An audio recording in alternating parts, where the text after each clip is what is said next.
All right, it looks like we've got a couple people on. If you can hear me, go ahead and type in the chat.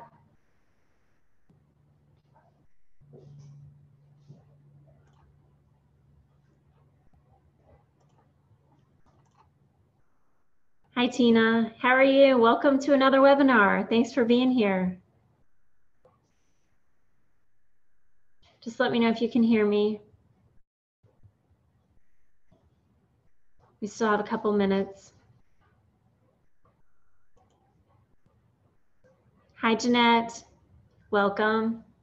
We're probably going to have a small group today. I didn't really broadcast this out. I didn't advertise it.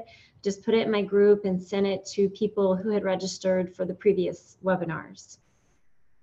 Hi, Jeanette. Can you hear me as well?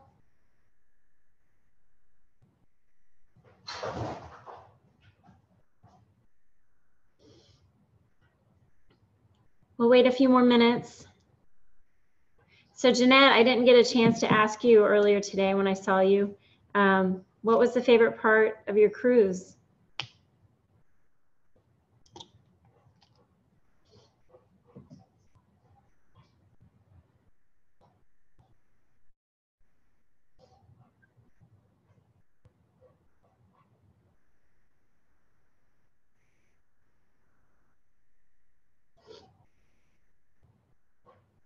We'll wait another minute. Like I said, it should be a small group today. So your favorite part was Mykonos, Santorini, I'm probably saying it wrong. Both beautiful white buildings with lots of churches. Nice. Well, I can't wait to talk to you some more. It was pretty crowded in a jazzercise class today. Pretty chaotic. But I want to hear more about it for sure.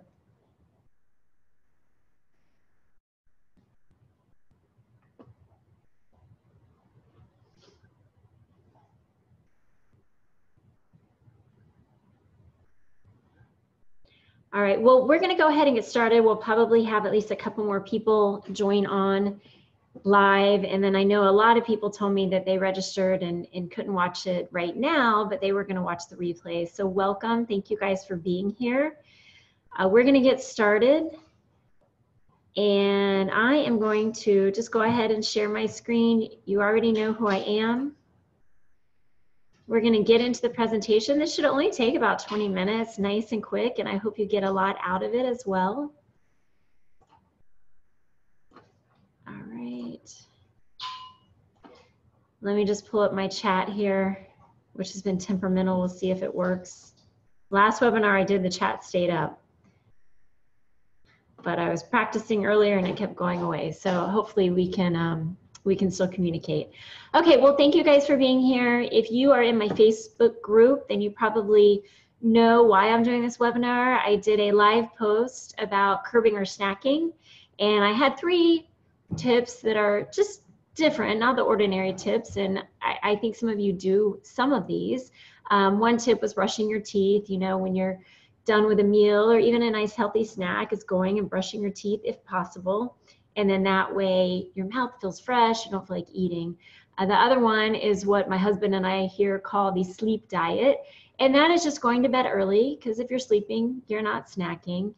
And then I talked about waiting. When you're tempted, just wait. If you're going by the hallway in the office and they've got some donuts out, or at church maybe, just wait. Maybe come back 10 minutes later.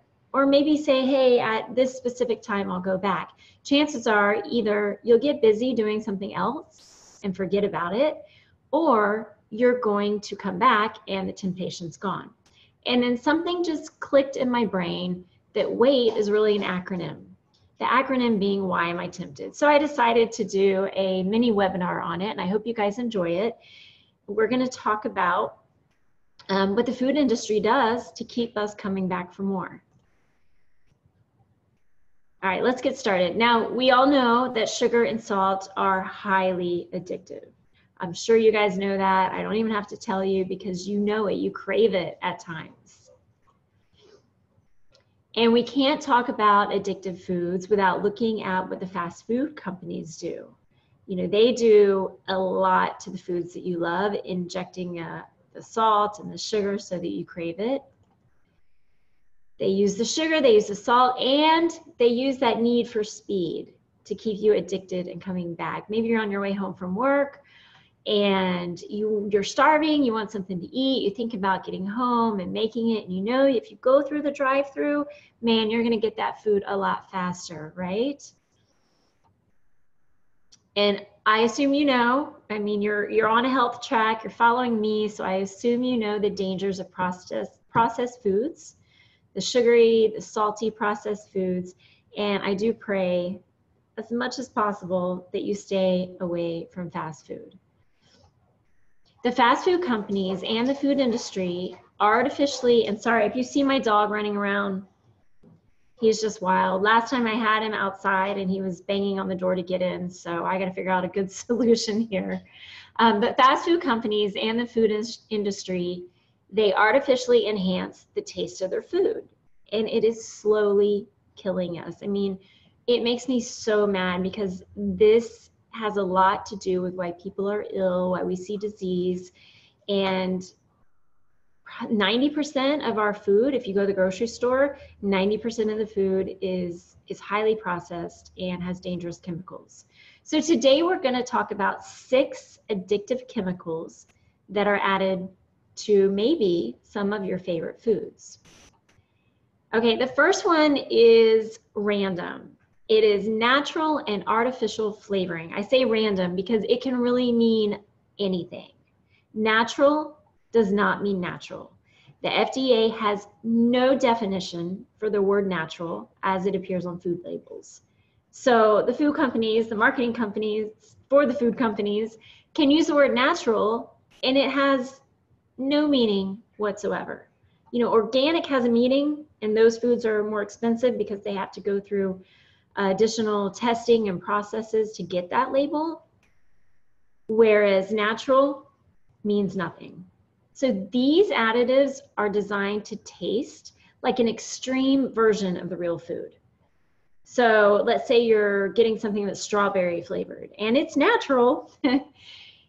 It may have a lot of chemicals that are being used to produce that strawberry flavor, but maybe there's no strawberries in it at all. That is quite possible. There's no nutrients.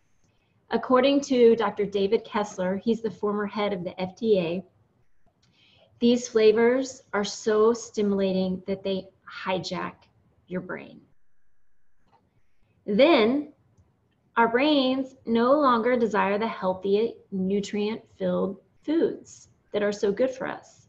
Can you guys think of any processed foods you've seen lately that said natural, or maybe you have something in your pantry and you were wondering if it really was natural? I know I see it on a lot of plant-based packaged foods. All right, we will move on because I know that you guys know about number 2 and it's pretty controversial, and this is aspartame. And by the time we get to the end of this small section, you're going to find out what the new name is, because the new labels are not going to say aspartame. They have a new name. Okay, aspartame can give you headaches. They can create nausea, abdominal pain, cramps, or worse. I mean, we all react in a different way. Some of us react immediately, and some of you may take years and years to have some sort of response, and then it's hard to pinpoint where it's coming from. But aspartame is one of the worst. It can even trigger hallucinations, manic depression, and I take this very seriously. I actually have a brother who was schizophrenic, manic depressive, and I look back, I think about everything that I know now, and I look back to our younger days and just wish that this information was out there, but it wasn't. It can even trigger suicidal tendencies, and it's a carcinogen. There is controversy about whether aspartame is actually a carcinogen, but I can tell you, if you look at the Mayo Clinic or the World Health Organization, they confirm, and there's lots of research out there, that it is definitely a carcinogen. So aspartame, what's it found in? Just about anything that's labeled sugar-free is going to have aspartame or another sweetener that's most likely close or just as bad. So it's going to be in ice cream, tea, candy, fruit spreads, ketchup. It's going to be in pudding, cookies, even nutrition bars. You get a nutrition bar, you think it's going to be healthy, right? Not so fast. You're going to have to look at the label, and it's really tricky because there are a lot of sweeteners out there. And as I'll tell you after this part, there's a new name for aspartame. It's in gum, it's in vitamins. So I want to get a response here. Was there anything just in this section about aspartame that surprises you? Maybe a food that you didn't realize would have it? I mean, protein drinks, vegetable drinks. Just give me a response. Let me know if there's something that surprised you. Okay, if not, we'll move on because I think this might surprise you. The new name. The new name for, oh, nutrition bars. Thank you, Jeanette. The new name for aspartame is amino sweet. I would like you to write that down because you know when we take it from our head to the pen and write it down, we're going to remember it better. Amino sweet. It sounds a lot less threatening, right? I'm sure they did a lot of focus groups to come up with a new name, but it is now amino sweet. Before I move on to the third additive, do you have any questions?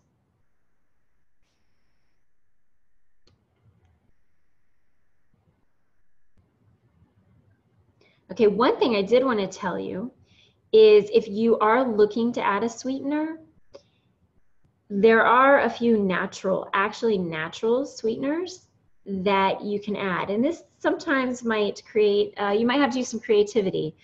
But agave, which is a type of honey, that's a good one. I think they also make packets of it, AGAVE, honey, maple syrup, date, D-A-T-E, date sugar, and coconut sugar.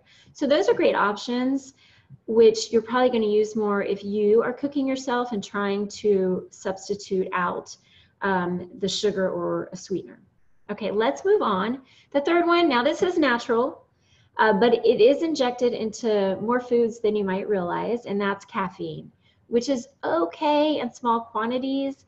I treat caffeine the same way I treat cholesterol, meaning I try to get as little cholesterol as possible because our body makes it on its own. We don't have to consume it.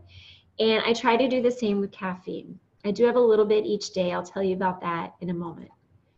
So it's a naturally occurring additive. It is known for its energizing. You know, it does energize you, but then you can also have the crash. So you have to watch out. It is highly addictive, and we all know this. According to the Mayo Clinic, over 500 milligrams of caffeine a day may lead to insomnia, nervousness, restlessness, irritability, upset stomach, fast heartbeat, or even muscle tremors. So there we go again with it affecting the soft tissue like we saw in my chronic pain webinar. And again, we're all going to respond a little bit differently, but just make sure you don't have too much. The Mayo Clinic says 400 milligrams is safe. Again, I try to stay as minimal as possible. But caffeine is found in more than you think. Sure, it's found in tea, coffee, soda, and energy drinks, but it's also found in some hot sauce, chocolate, ice cream, pain relievers, and weight loss pills. And there's more as well. I didn't want to overload you. Now I do, like I said, I do have a little bit of caffeine each day. And this is when I have my 3. I usually do it after lunch, so in the middle of the day I kind of get a boost of energy. And I have 3 dark chocolate covered almonds. So I get a little bit of caffeine with that. So choose your vice and choose where you want to find your caffeine, and just make sure it's not too much. I think that's the last slide on the caffeine. Are there any questions on that?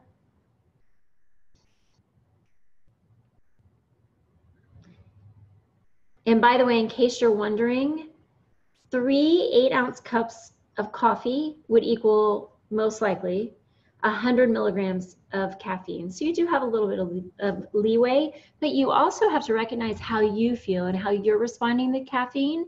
If you're feeling that crash later on, a few hours later, then you want to adjust that and maybe lower that as well.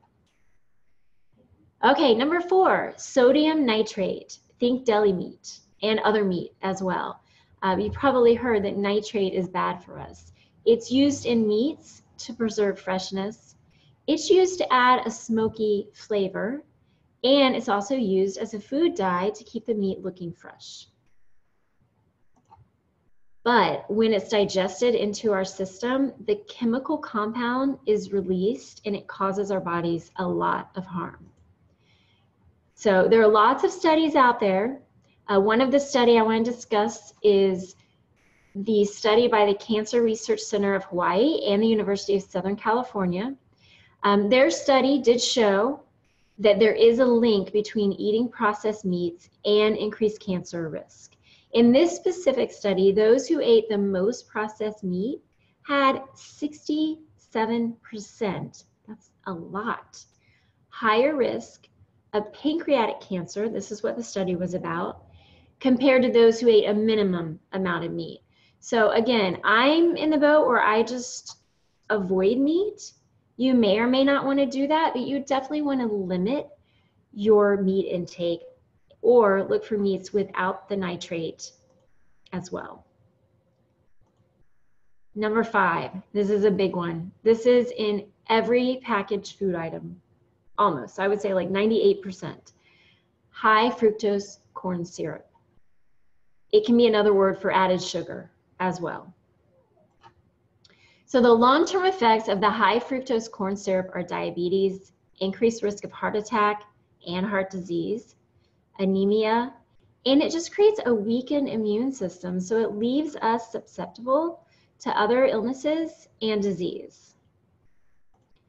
Now, according to UCLA, their new rat study is the first to show that a diet steady in high fructose corn syrup slows the brain and hampers memory and learning. Well, we don't want that, not at all. We want to thrive, right? So we really want to be careful and make sure we're not eating items with that added sugar. This becomes a challenge because there are actually 61 names for added processed sugar. Does that make you feel like the person in the picture here? Wow, 61 names. I'm not even going to try to go through them all. It's impossible. Again, this is why I suggest to my clients and I myself eat as many whole plant-based foods as possible, or look for foods that have the least number of ingredients, so at least you're getting something that's not highly, highly processed. Any questions, any comments so far? If not, we'll move on. My chat's staying up, so I'm very happy about that. Okay, now this is the last additive we're going to talk about, and then we're going to talk about things that we can do to break the addiction. Potassium bromide. This was added to bread in 1913, but let me back up for a second here.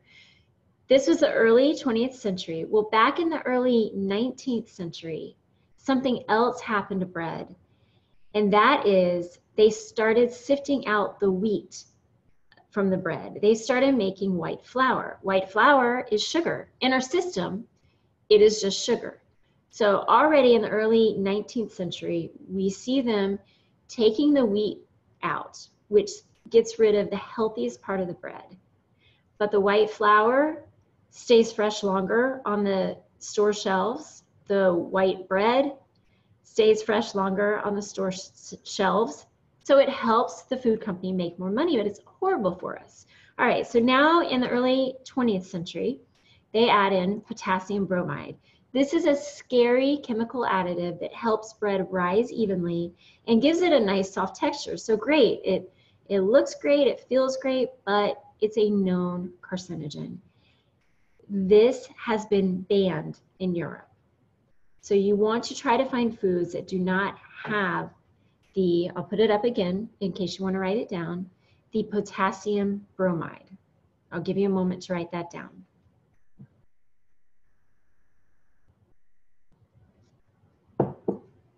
Okay.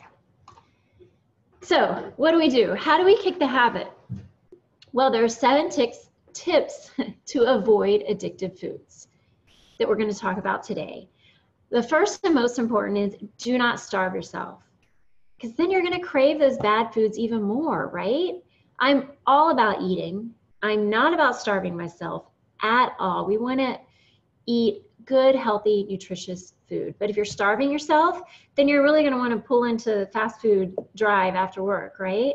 Let's not do that. Let's eat healthy throughout the day. Number 2, we need to retrain our brains. And this is what I work with my clients on, is changing our mindset, the way that we think about food, and also over time, as we're eating healthier and eating more whole plant-based and less processed foods, our taste buds are going to change, because these chemicals create a situation where our taste buds can't even enjoy wonderful food anymore, healthy food that's from the ground, that is meant for us to enjoy. So once we start changing, our taste buds are going to change, and I promise you it will happen. It's happened to each of my clients, some faster than others. Number 3, we can always substitute with healthy. Here's a great example. You know, if you love pizza, then get flatbread. Load it up with some roasted vegetables and limit or avoid the cheese. I mean, still delicious. The 4th way we can avoid this addiction is by eating whole plants. And I know I talk about it all the time. I am such a firm believer because it has changed my entire life. It has left me feeling younger than ever. And 10 years ago, I was miserable. You guys heard my chronic pain webinar, I'm sure. So eat whole plants, and you can satisfy your sugar cravings and your salt cravings. Here's a great example. Here we have sliced avocado in this picture on whole wheat toast with spinach, with some sunflower seeds, and you can put some pink Himalayan salt on it. You know, this is really going to fill you up, and it's also going to satisfy that salt craving.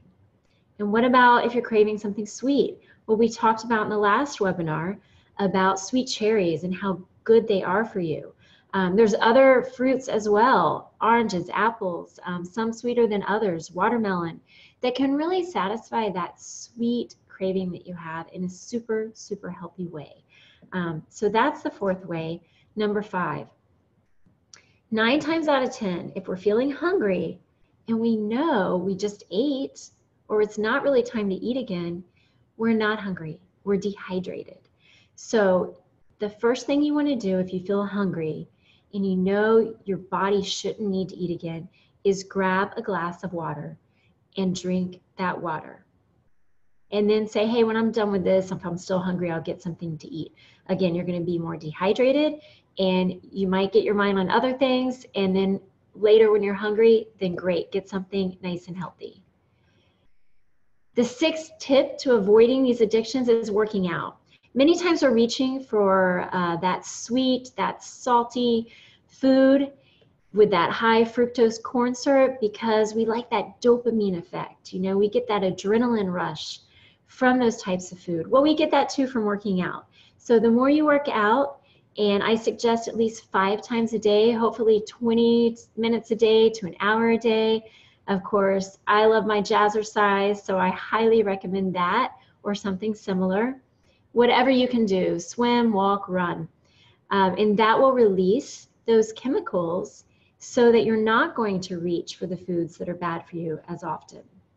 And the last tip is to go to bed early. Yeah, I know this goes right back into my sleep diet I talked about, but it's a great way to not eat those highly addictive foods, because I don't know about you, but when I stay up late, those are the foods that I crave.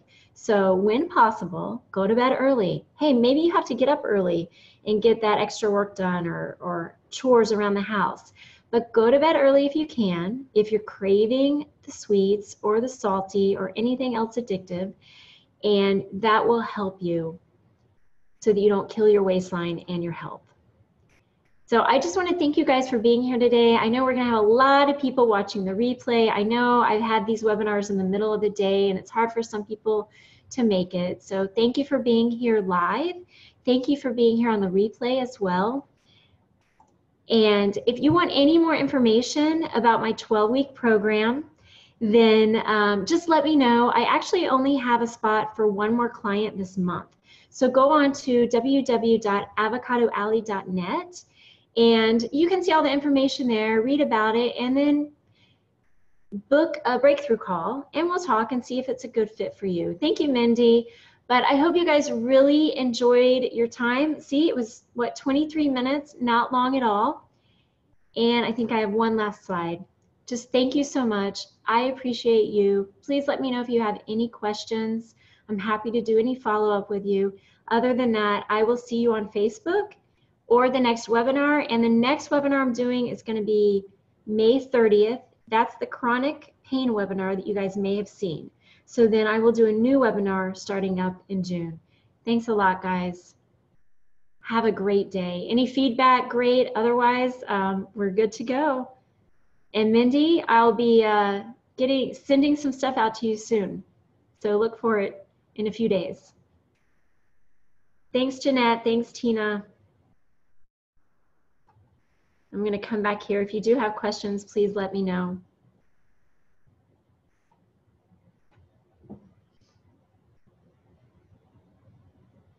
All right. I think we're good to go. Bye. Have a blessed day.